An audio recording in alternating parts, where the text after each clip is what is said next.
capable de se souverainiser. Cependant, il ne faut pas se faire d'illusions. Et ce message est avant tout adressé aux patriotes, aux militants d'un parti, et plus généralement à tous ceux qui, au Sénégal, espèrent le changement. Je suis très inquiet, très inquiet par la passivité avec laquelle ces organisations glorieuses, qui ont montré une capacité extraordinaire de mobilisation, laissent ces dernières semaines et ces derniers mois s'enfoncer peu à peu l'hypothèse d'une candidature d'Ousmane Sonko dans l'espoir que ses avocats réussissent à le sauver. Il n'y a pas de plan miracle, contrairement à ce qu'affirment beaucoup de militants de PASTEF. Il n'y a pas de possibilité pour les avocats seuls de sauver l'hypothèse de cette candidature et la possibilité pour le Sénégal d'éviter les heures sombres qui s'annoncent dans le cas où ces élections truquées interviennent sans la candidature d'Ousmane Sonko. Je tiens à faire passer ce message aux militants, aux citoyens, mais aussi aux dirigeants du parti qui semblent désorientés par la répression massive qui a eu cours ces dernières semaines et ces derniers mois et qui ont coupé les têtes de nombreux des responsables politiques et territoriaux de ce qui était le PASTEF et qui reste une structure de pouvoir extraordinaire, militante, qui a permis justement de préserver cette hypothèse que nous avons eu la charge par la suite ces derniers mois de prolonger. Nous avons réussi à obtenir un certain nombre de victoires décisives qui nous ont permis de faire perdurer cette option à travers le temps, et notamment ces derniers mois. La dernière en date, c'est la décision du tribunal de Dakar, comme vous le savez. Nous avons encore, hier, réussi à éviter l'écueil d'une élimination d'Ousmane Sonko au prétexte d'un vide qui aurait touché sa candidature, de problèmes bureaucratiques qui auraient justifié de ce qu'il ne puisse pas se présenter du fait d'une incomplétude de son dossier. On va passer sur les argumentaires qui sont évidents, qui consistent à dire que tout cela n'est que prétexte et que le seul objectif est de l'éliminer politiquement à travers des justifications bureaucratiques. Rappelez-vous d'une chose fondamentale. Le droit n'est que l'instrument du politique. Et l'avocat n'est que le porte-voix de son client. Aujourd'hui, Ousmane Sonko est emprisonné. Il n'a pas la possibilité de s'adresser à vous directement, et donc c'est à travers moi que des messages peuvent vous être passés, ainsi qu'à travers ses autres avocats. Et le message est très simple. Sans prise de conscience de ce que l'organisation rigoureuse de manifestations et de mobilisation populaire qui démontre la détermination du peuple sénégalais à faire vivre leur démocratie et à refuser de se voir imposer une élection Potemkine qui ne ferait qu'évider le processus électoral et qui définitivement ferait quitter le Sénégal des rives de l'état de droit, de la démocratie et de la souveraineté populaire, il n'y aura pas de candidature d'Ousmane Sonko en février 2024.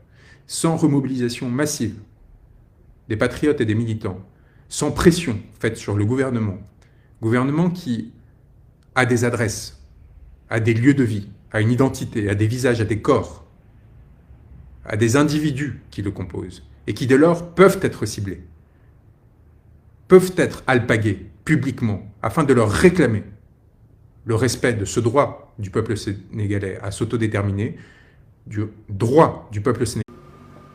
Une radiographie pour le peuple sénégalais pendant 3 ans. Et durant ces 3 années d'épreuve, nous avons pu voir, toucher, palper et constater en fait partout où nous sommes malades. La justice, l'exécutif, le Parlement, les régulateurs sociaux, une partie de la société civile. Aujourd'hui, nous savons d'où nous sommes malades. Et nous devons cela à Ousmane Sonko.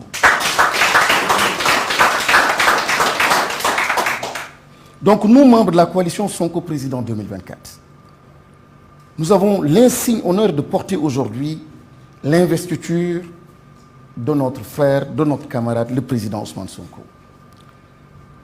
Si nous mesurons pleinement la portée de l'acte, il faut reconnaître que la charge symbolique est encore plus forte avec une portée hautement historique dépassant largement nos frontières.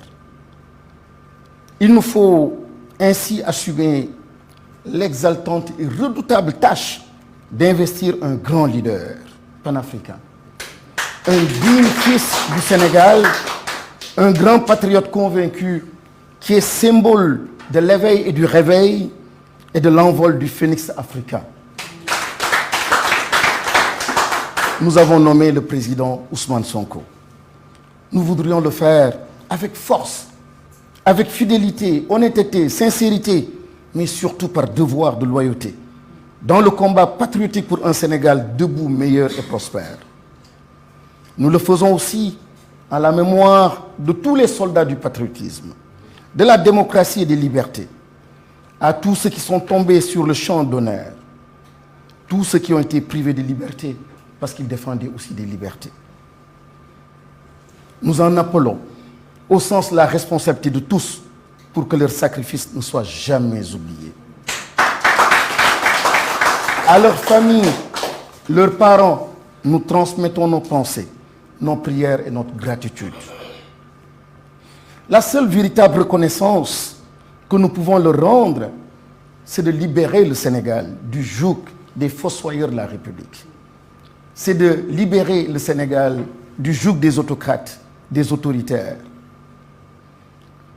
La seule façon de leur être reconnaissant, c'est d'aller dans le sens d'une véritable mobilisation pour une construction d'un État de droit respectueux des libertés et garantissant une bonne gouvernance démocratique. Considérant que l'investiture officielle d'un candidat par une coalition de partis politiques constitue une démarche démocratique, et cela à la simple lecture des dispositions de la Constitution et du Code électoral, considérant qu'en vertu des articles 4 et 29 de la Constitution et L121 du Code électoral, l'investiture officielle d'un candidat à l'élection présidentielle par une coalition de partis politiques est une des options préalables et nécessaires pour être candidat à la présidence de la République. Considérant que le prix de la procédure d'investiture du président Ousmane Sonko tient au principe de légitimité et de légalité, et ce dans un contexte de discrédit et de déliquescence de l'état de droit et des institutions, voire plus largement de l'action publique, considérant que la cérémonie d'investiture du président Ousmane Sonko présente une spécificité qui découle d'une aspiration profonde du peuple sénégalais, mais aussi d'un véritable exercice de démocratie interne aux formations politiques et citoyennes initiatrices de cette cérémonie. Considérant que la cérémonie d'investiture du président Ousmane Sonko est une marque attentive ou d'attention plutôt solennelle à tous les courants démocratiques, représentatifs, participatifs, délibératifs, directs, semi-directs et d'opinion. Considérant que cette cérémonie d'investiture du candidat de la coalition Sonko-président Ousmane Sonko trouve son origine dans le processus d'investiture effectué par les patriotes le 13 juillet 2023 qui avait réuni au total 1606 suffrages valablement exprimés par l'ensemble des votants au niveau des différentes coordinations départementales et de la diaspora, considérant que les résultats obtenus dépassent toutes les espérances avec tous les votes en faveur du candidat Ousmane Sonko couronnant le succès inéluctable du leader des patriotes, considérant qu'il y a dès lors lieu de constater que la candidature du président Ousmane Sonko a reçu définitivement dans l'esprit et le cœur des Sénégalais et dans le paysage politique une adhésion commune et massive, considérant que 29 formations politiques présentes, et je commencerai par l'Union des forces patriotiques, l'UFP, de Maître Massokhna Kane. Parmi ces 29, le cadre de réflexion pour un développement intégral du professeur Hamidou Dat et l'Alliance des patriotes pour la justice et la solidarité de Ousmane Diouf. Le mouvement pour une citoyenneté engagée, Andou Nawlé de Mamadou Lamine Dianté, ex-candidat, And Sam Réoumi, Ansar de Momar Ndiaye, le mouvement pour la renaissance républicaine M2R de Ousseynou Faye, Manko Tchideg de Ella Cissé, Force citoyenne de Maïmouna Bousso, Sénégal en tête de Moustapha Guirassi, ex-candidat, Yonou Askanui Madjei Mbodj, Mouvement de la réforme pour le développement social MRDS de Bara Diouf, la coalition Le Peuple de mon cher ami Dambodj, Sénégal Nafa de Maître Mamaye Djokou, le Front National de Ali Gueye, le RPS de Maître Abdi Ndiaye, l'UFD, Union pour le fédéralisme et la démocratie de Dr Mohamed Tete Diédhiou, Waref Oui de Seydou Guissé Sall, le PAS, le Parti africain pour la souveraineté et la solidarité de Serigne Gueye, le Parti conservateur du Sénégal, Alioune Cissé, le Grand Mouvement citoyen GMC de Ndiaga Ndiaye, Farlou de Baralo, Djotsarew de Bassirou Mbaké, Aïb Dafé, mandataire ex-candidat, Guy Marius Sagnan, ex-candidat, il y a beaucoup de ex, hein?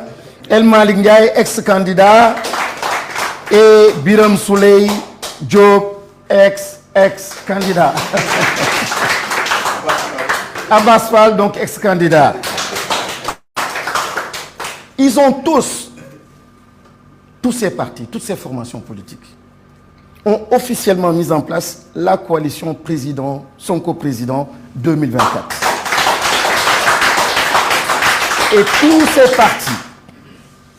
tous ces partis désignent le président Ousmane Sonko comme candidat, non seulement pour la dite coalition, mais candidat à l'élection présidentielle de 2024. Il déclare ses partis. Article 1.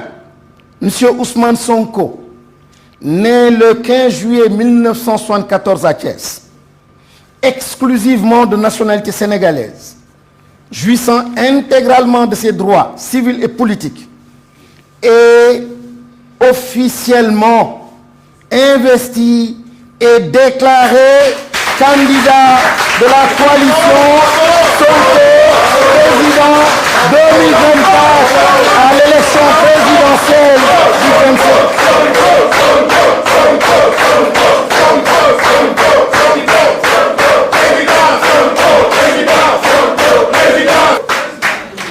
Merci. Et l'article 2, la présente déclaration d'investiture sera consignée dans un PV signé par les membres de la coalition et publié partout où besoin sera.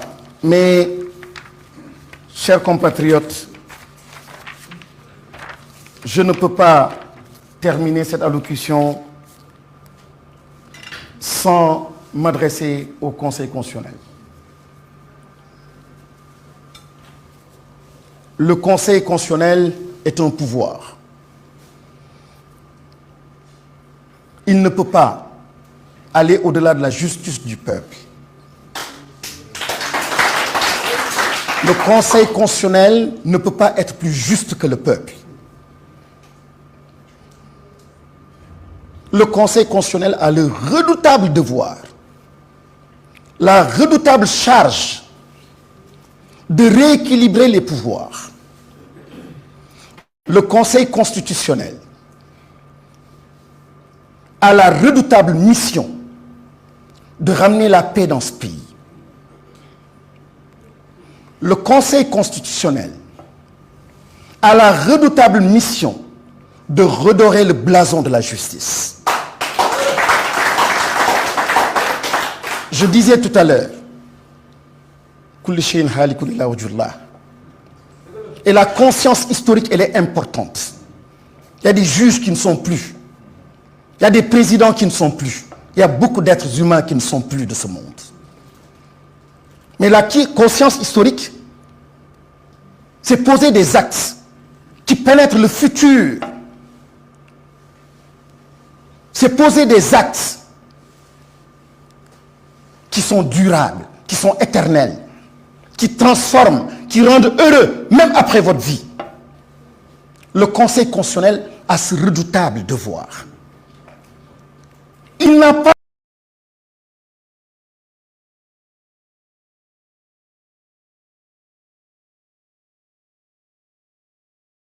le droit de mettre une vérité exclusive, fût-elle celle d'un président en exercice.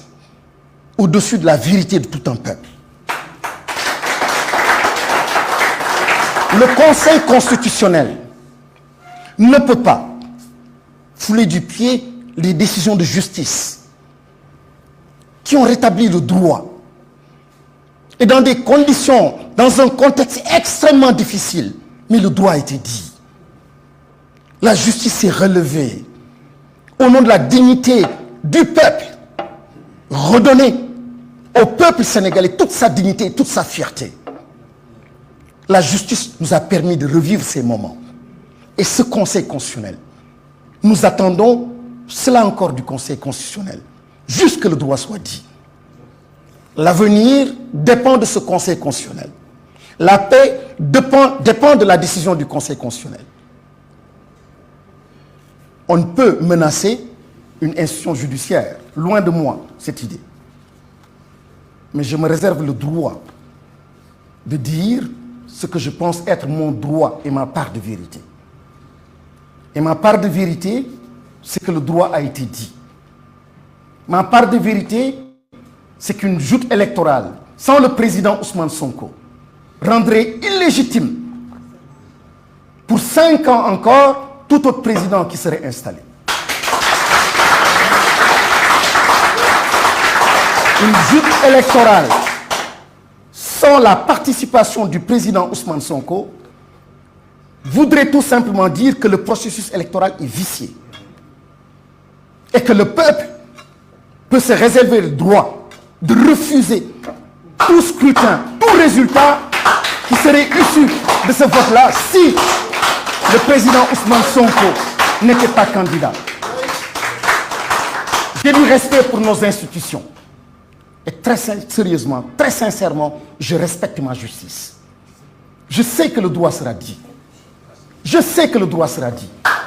Et je sais qu'à la tête de cette institution, ils sont des Sénégalais comme nous. Les mêmes valeurs de dignité, de job. Les mêmes valeurs de croyants